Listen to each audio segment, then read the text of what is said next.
오늘 우리들에게 주시는 하나님의 말씀 빌립보서 4장 10절에서부터 14절입니다. 나를 생각하는 마음이 여러분에게 지금 다시 일어난 것을 보고 나는 주님 안에서 크게 기뻐하였습니다. 사실 여러분은 나를 항상 생각하고 있었지만 그것을 나타낼 기회가 없었던 것입니다. 내가 궁핍해서 이렇게 말하는 것이 아닙니다. 나는 어떤 처지에서도 스스로 만족하는 법을 배웠습니다. 나는 비천하게 살 줄도 알고 풍족하게 살 줄도 압니다. 배부르거나 굶주리거나 풍족하거나 궁핍하거나 그 어떤 경우에도 적응할 수 있는 비결을 배웠습니다. 나에게 능력을 주시는 분 안에서 나는 모든 것을 할 수 있습니다. 그러나 여러분이 나의 고난에 동참한 것은 잘한 일입니다. 하나의 말씀입니다.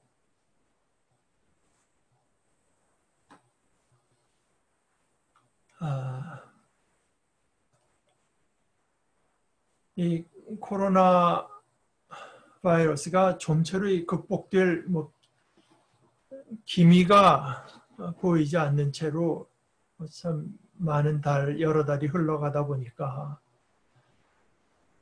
이게 참 답답한 생활을 이제 지겨워하는 사람들이 점점 늘어나는 것은 당연합니다. 이렇게 제한된 생활을 하고 제한된 생활뿐 아니라 게다가 자기 자신뿐 아니라 또 가족들의 어떤 건강상의 위험 이걸 늘 느껴야 하고 또 서로 만나고 또 함께 하기가 어려운 이런 시절이 이게 또 언제까지 지속될지조차 이걸 알지 못하다 보니 많은 사람들이 그저 단순한 지겨움을 넘어서 스트레스와 우울감을 더해가는 것을 피하기가 어렵습니다. 많은 사람들,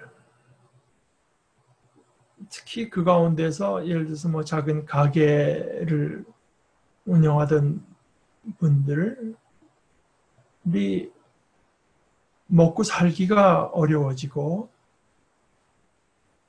또 배달이나 우편 주문이 많아지다 보니까 예를 들어 쓰레기가 조만간 무시할 수 없는 어려움을 우리 삶에 더해줄 그것도 뻔한 일입니다. 물론 그 한편으로 공기가 맑아지기도 하고 사람 사이의 접촉으로 생기는 어떤 전염병 같은 것들이 줄어들기도 합니다만은 그렇다고 해서 지금 이대로 지속되기를 바라는 사람은 없겠죠. 그런가 하면은 한국에서는 그 정도는 아닌 것 같지만 미국이나 유럽에서는 적지 않은 사람들이 자유, 프리덤을 내세우든가 또는 이 코로나 바이러스의 위험성, 심지어 그 코로나 바이러스의 존재 자체를 부인하고 나서는 사람들이 있다고 합니다. 그러나 우리가 보는 것은 그런 식으로 제한된 생활을 받아들이지 않으면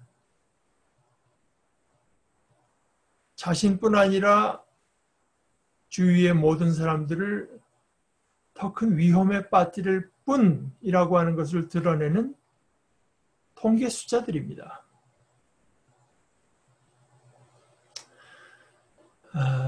이렇게 제한된 생활을 힘들어할 뿐 아니라 또 어떤 사람들은 못 견뎌 하는 것을 보면서 저는 한편으로는 우리가 누리는 자유로운 생활, 누리던 심지어 지금도 누리고 있는 이 자유로운 생활이 실상은 적지 않은 많은 사람들이 제한된 생활을 마다하지 않았기 때문에 그 덕분이라고 하는 것을 생각하게 됩니다. 고작 몇 달째 이어지는 이런 약간의 제한된 생활이 이다지도 힘들다면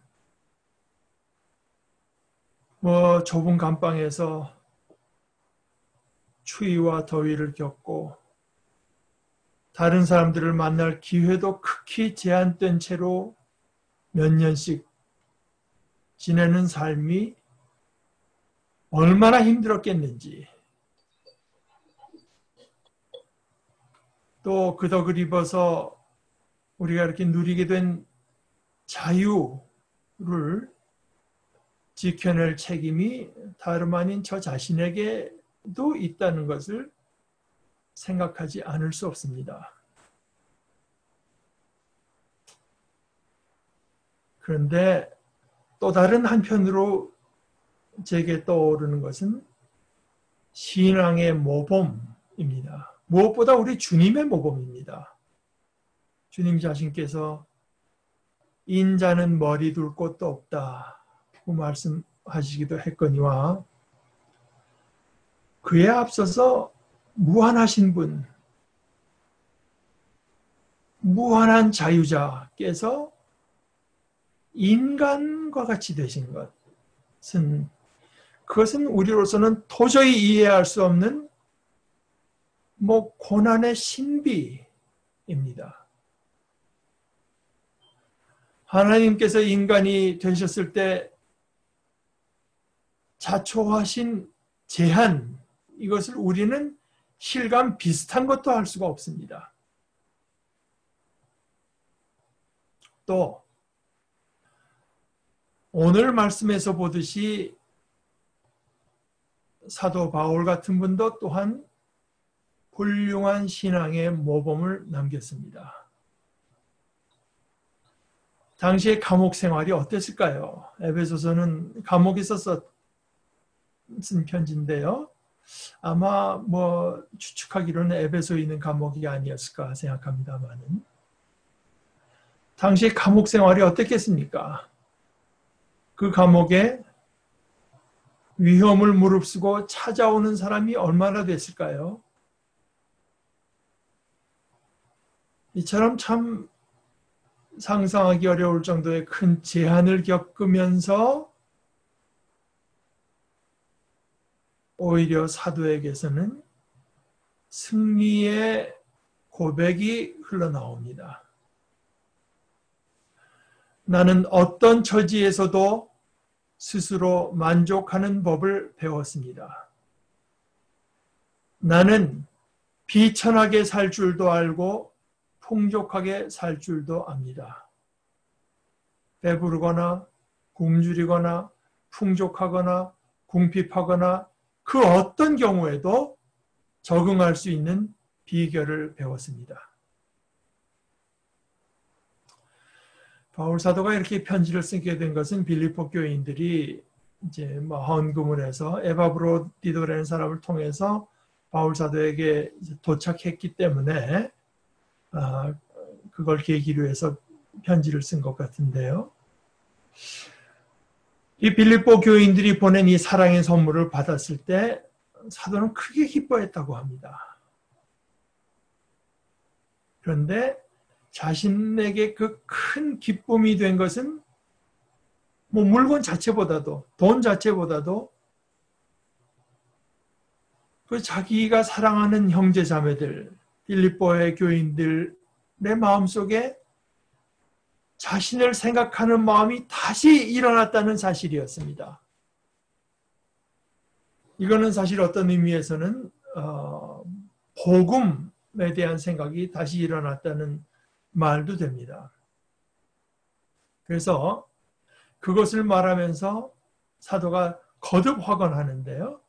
자기가 이렇게 말을 하는 것은, 자기가 크게 기뻐한다는 것은 내가 뭐가 너무 아쉽고 너무 없어서 너무 궁핍해서가 아니라고, 자신은 사실 어떤 처지에서도 스스로 족하게 여길 수가 있다고 어떻게 보면은 참 보낸 사람들이 조금 좀 김이 셀 수 있는 말인지 모르겠는데요. 그러나 어떤 경우에도 자신은 이제 스스로 족하게 여길 수 있노라고 확언하면서, 근데 이것이 사도가 스스로 생각하기에도 이것은 능력일 뿐 아니라 참 신기할 정도의 능력이었습니다. 어떤 상황과 처지에 좌우되지 않는 만족함.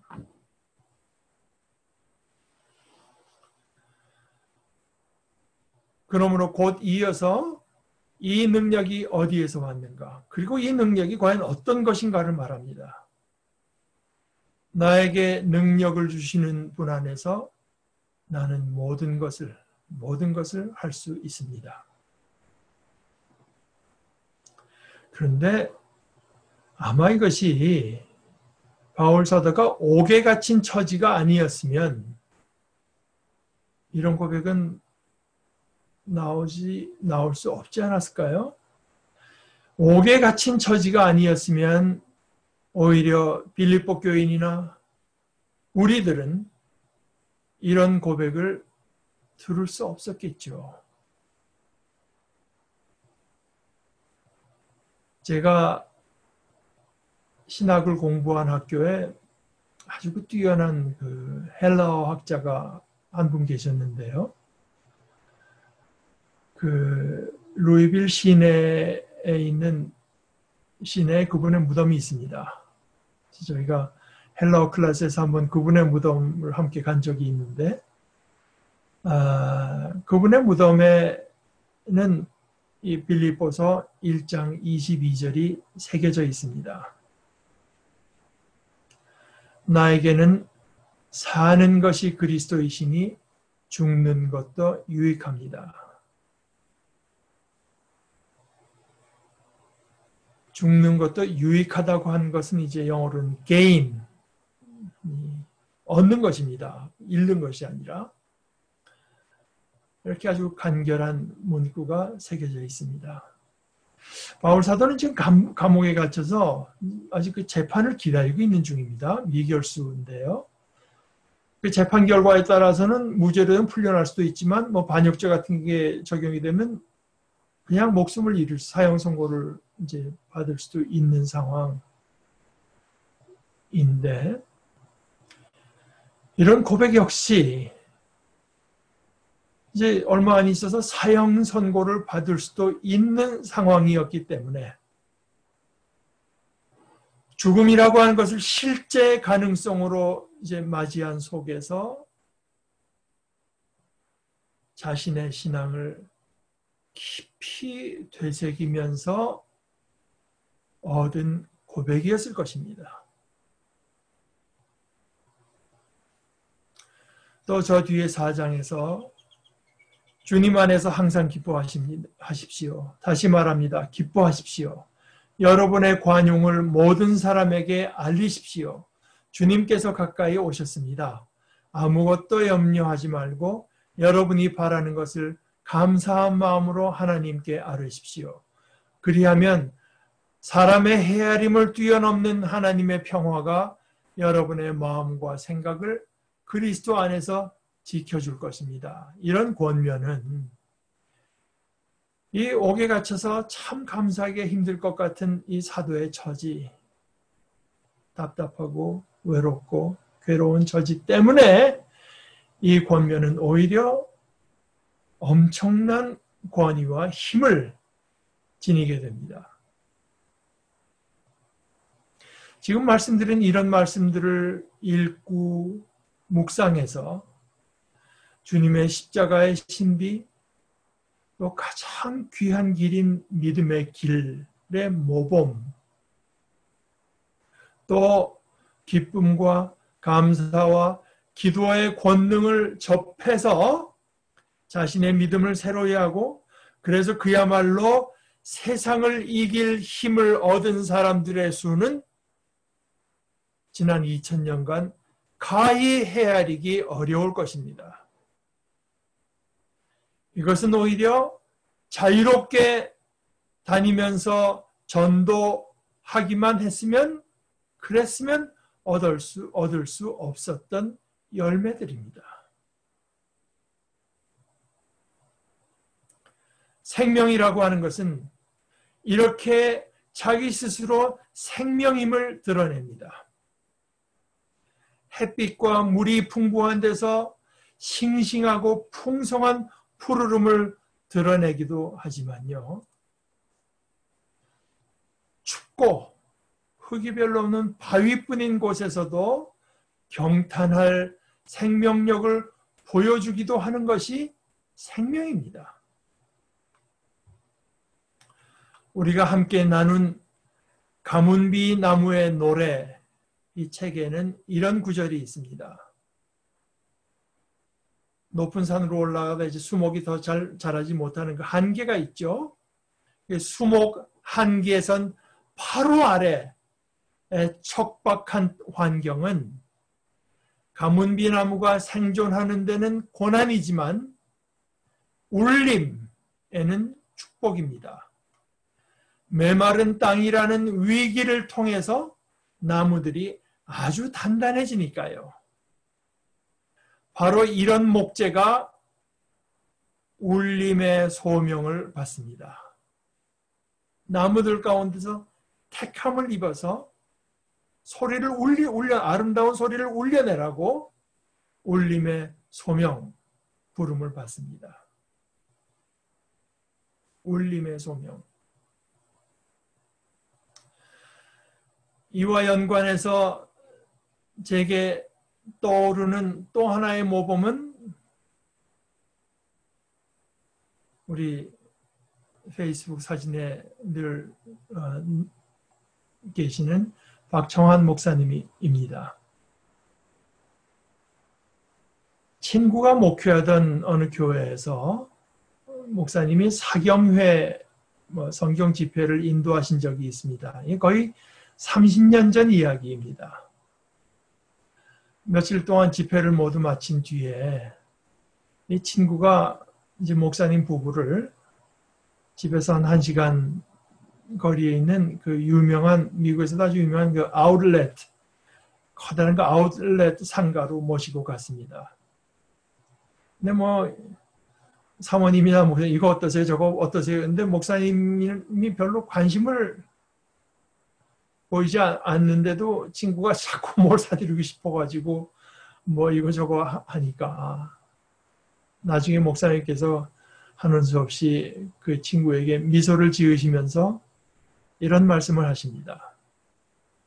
제 철학은 있는 대로 살자입니다.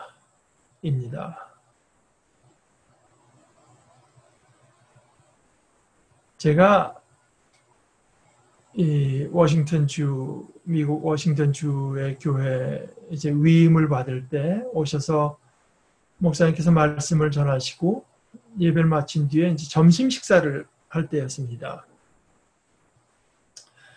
그때 식사하다가 옆에 앉은 분들과 얘기를 나누는 중에 제가 어떤 상황이었는지 기억은 안 나나 이런 말씀도 하셨습니다.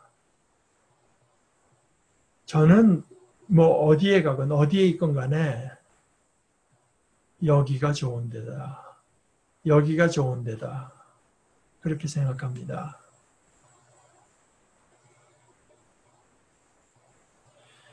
이분이 젊었을 때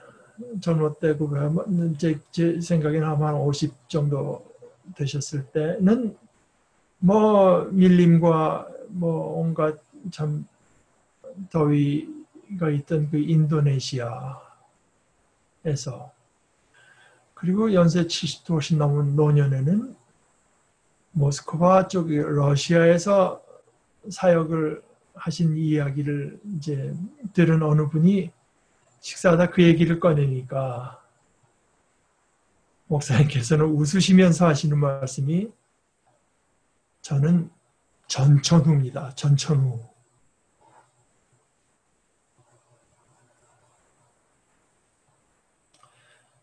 이 바울 사도나 박 목사님의 고백에는 잘못될 일이 없다. 또는 따로 좋은 일이 없어도 된다는 넉넉함이 있습니다. 그렇지 않습니까? 목사님께서 이북에서 고등학교 다니실 때 이제 목사님 가족이 회의를 열어서 아버님께서 목사님이셨는데요. 가족회의를 열어서 목사님을 목사로 바치기로 했다고 아마 알려왔다고 합니다. 그러길래 목사님 말씀이 본인이 이제 아마 공과대학 같은 데 가실 생각이셨던 것 같은데 어머님을 통해서 그렇게 알려오길래 대답이 저는 무척 내성적이고 사람들 앞에서 이거 말도 잘 못하는데 제가 어떻게 목사가 됩니까? 했더니 그 어머님의 대답이 목사를 내 힘으로 하니? 하시길래 그냥 꼼짝 못하고 순종했다고 하시더군요.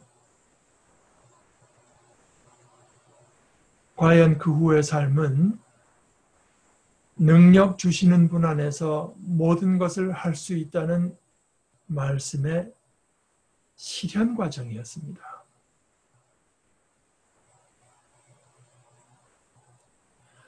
여러분, 우리가 이 세월을 지내면서 우리에게 주어진 현금의 처지, 지금의 처지는 어떤 처지도 마찬가지입니다만 단지 생명이 스스로를 드러내는 방편, 일따름인 것을 우리도 맛보고 확인할 수 있습니다. 이런 세월, 이런 처지를 살아내라고, 믿음의 사람으로 살아내라고 어쩌면 가문비 나무처럼 울림의 소명으로 우리를 부르신 하나님께서 또 그에 필요한 능력을 주실 것입니다.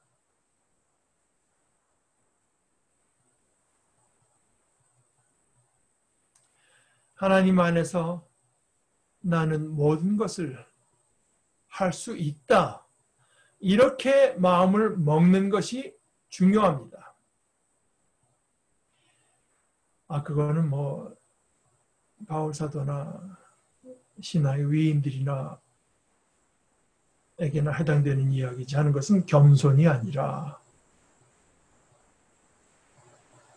불신앙이라고 할 수 있습니다. 왜냐하면은 우리 안에 가진 생명이 바로 이런 종류의 생명이기 때문입니다.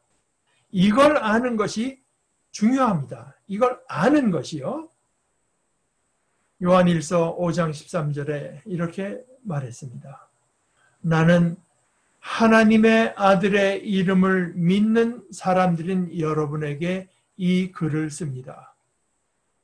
그것은 여러분이 영원한 생명,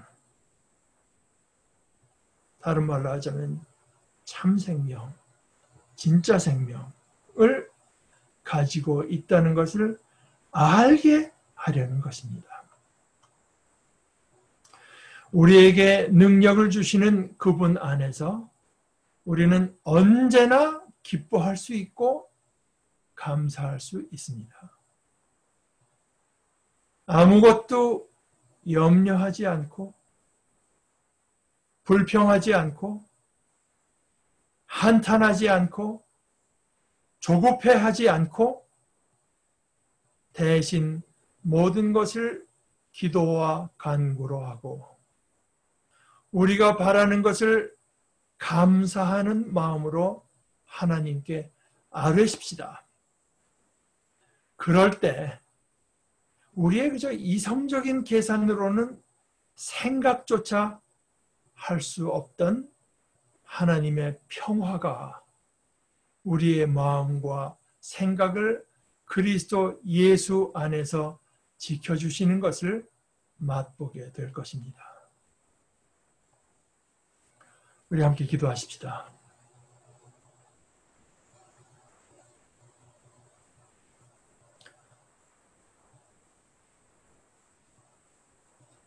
하나님 아버지,